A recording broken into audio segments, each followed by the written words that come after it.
Hi everybody, welcome to my first video of the A to Z of wargaming from my humble opinion and experience of the last 35 years in the hobby. So as you will be aware, is going to cover the Battle of Austerlitz. These videos will be short, sharp, to the point, and just picking up some of the things that I've come across with my research and my gaming over the years. I picked Austerlitz purely because it's a real passion of mine. Of course there are many other A's I could have picked, including Antietam, the American Civil War itself, the American War of Independence, to name a few, all of which are passions of mine. But Austerlitz has always had a certain thing that's drawn me back to it time and time again. So hope you enjoy the rest of the video and that you can take something valuable away from it. So for the reader or the gamer who wants to perhaps find out a little bit more about the battle, learn a little bit about it, or maybe even the grognard who knows a fair bit already, one of the best books in my library, Osprey Campaign series by the late David Chandler. Excellent as always artwork and details, some great maps, and generally an excellent book to have on your shelf linked to this battle. In terms of a paperback read, I don't think you can go any better than the Christopher Duffy Austerlitz 1805 by Castle Military. This is an excellent book. I've read this 2 or 3 times. The detail is phenomenal. It covers everything you want to know and more about the battle. Again, good maps, few pictures. There's a lot of information in here, including the Orbat, and it's a good historically accurate Orbat as well. So both books relatively cheap to pick up and a must-have for the Austerlitz enthusiast.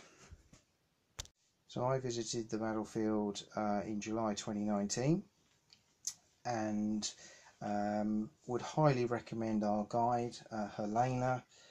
If you go to Austerlitz-battlefield.com, look for Helena. She does some amazing tours of the battlefield, very personal, very small groups. Her knowledge is excellent and she's very enthusiastic and passionate about her homeland and the area. At the moment I believe she's doing virtual tours at quite reasonable prices, obviously with the pandemic, so they're well worth a look. And when you can get out there, as I say, she'll take you on a tailored tour of the field itself. So I highly recommend you get in touch with Helena and see what she can put together for you. So for me, 3 war games rules that I use and have used over many years. Over the Hills by Adrian McWalton and Quinton Dalton. Superb set of rules. Very, very nicely laid out, and would highly recommend to the serious Napoleonic gamer. For 15mm upwards, really, these ones. The one we've probably played as a club for multiple years, and there's been a revised issue of this, is Shaco. We played this probably on and off for 20 to 30 years, so tried and tested. Very simplistic, very straightforward, but it has a lot of hidden depth in it and it stood the test of time, so a really good set of rules again. And for the small scales, 6 and 2mm, we have played Snappy Nappy by Russ Lockwood. Clever little game, element based game. Again, very, very simple, very fast play. A good introductory set for the Napoleonic gamer, I would suggest. Okay, so talking about board games for this battle, rather than starting off investing a lot of your hard-earned money into some of the very nice board games that are out there, one of which I'll cover shortly, you could try a do-it-yourself version. This is the Austerlitz mod version of W1815, again by UMP Games, which I've also got.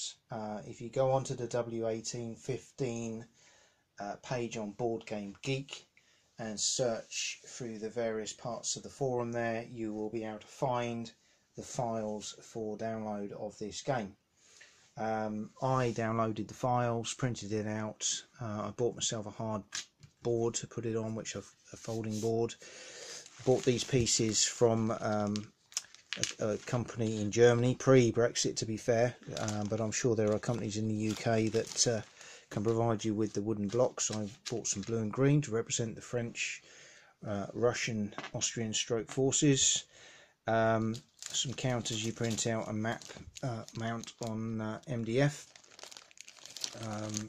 representing fog, for example, and some other things in there. Bought myself a couple of appropriately coloured dice as well, and then you print out the cards. Again, just mount them on hard card. Anyone who's played a W1815 will recognise a very similar format in terms of the game. And what you have is some additional rules that you print out, 2 or 3 pages, which are additional rules to the main game itself.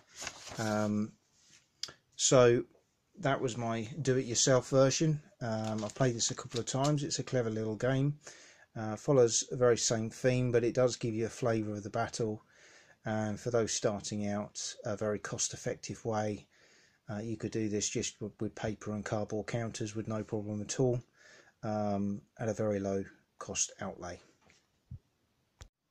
Okay, so if you would like one of the proper board games of Austerlitz, this is the one I would choose, by Trafalgar Editions, Austerlitz 1805. They've done a couple of games, Trafalgar being I think the first one. They may have done a Waterloo one as well, but I bought this one after watching a review actually by Matt White on YouTube. Does some excellent reviews of board games, and he bought this one.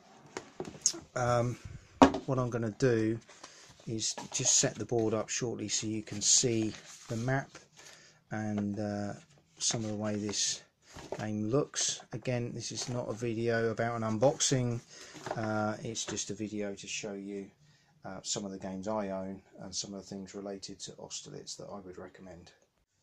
So this is just some of the map from the game. This is half of it, and I just wanted to show you one, what a beautiful map it is, but two, importantly, unlike a lot of board games, there are no hexes, there are no areas, there are no squares, grids or otherwise. This is a completely open plan map, which means you could fight a war game over it with small scale 2 or 6 mil figures possibly. You could use it for a Kriegspiel type game using blocks. These are the counters that come with the game itself in cardboard. I must admit I found these to be very, very small indeed. For my eyes, you know, they're okay, but I was struggling a bit, so I actually sent off for the wooden blocks kit from Trafalgar Editions from Spain. Superb service. Within 48 hours they had arrived, and I had those. And what they give you is a Kriegspiel type block. Just put the light on there so you can see that a bit easier. Let's just turn that round. So you can see there, solid wooden block with a sticker on. A sticker on both sides, so you get the sticker sheets and the wooden blocks. So these could be used for lots of other types of homemade games as well. As I say, Kriegspiel was the one thing that jumped out at me, but you've got a gorgeous map there which you could use not just for the game itself, which is fantastic, but for other types of games to replicate this battle as well. So, as I've already stated early on, I have visited the field myself, and would highly recommend anyone, once we're through the pandemic, getting themselves over there to walk the field itself. It's still in great condition and still has a lot of the original features, the buildings, the Pratzen heights, etc, etc. So well worth a visit, and I will put some pictures on at the end of the video from my trip for your enjoyment.